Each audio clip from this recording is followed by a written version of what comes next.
na ako nagalit kasi di ba talaga yung pinag-usapan ko. Ganyan na, tapos na talaga yung tapos na talaga yung traffic enforcer.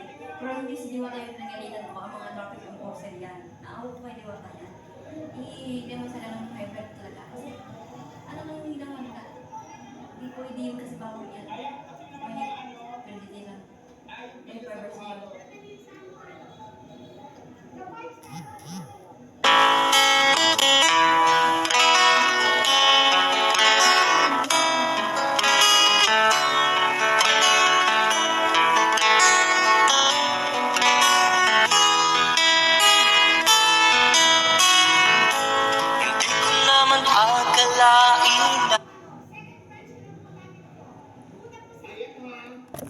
Este.